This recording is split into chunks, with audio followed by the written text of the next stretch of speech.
Соломон како ја устрами мајка си.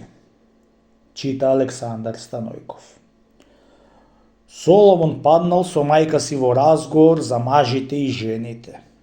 Соломон велел оти мажите се поитри и појунаци од жените, а мајка му велела оти жените поитри сет од мажите, чунки многу жени можеле да и лажат мажите и дури најсилните цари излагале и лажат и довек ќе и лажат и ќе и водат по себе како мечки.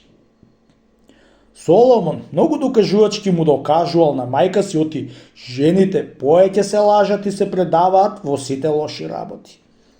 Многу вечери се препињале за таа работа Соломон и мајка му и никако не можеше да ја склони на толку докажувачки што му докажуваше. Ах, мори мајко, си рекол сам со себе Соломон. Ја ќе ти докажам со очи ти да видиш што ти сте побудали од мажите, ја ќе умрам. Изметеро што го имаше мајка му, беше му нашол некоја маа на Соломон и беше го истерал од кај мајка си. Нашол Соломон едно друго измеќарче, но толку лично момче што да го граби човек и да бега. Кој да го види, ашик на него да се сторите.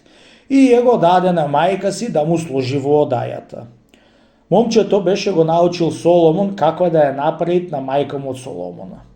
И една вечер, како што е турал вода да си измиет раце, беше ја попрскал како да ја задрил и таа веднаш беше му рекла еден збор.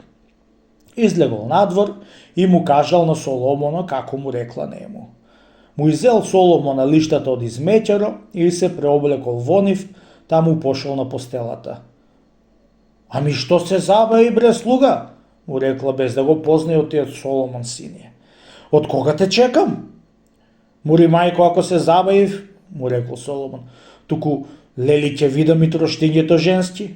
Мајко, ова е ти троштината женска? Лели се поитри жените, заошто се излагати? Ете што рекле стариот и жената е долгокоса краткоума.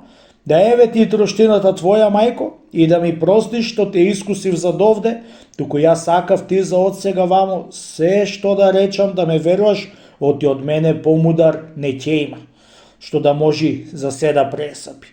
Дај сега рака да ти бакна, мајко, и сакам да ми опростиш ако ти грешив.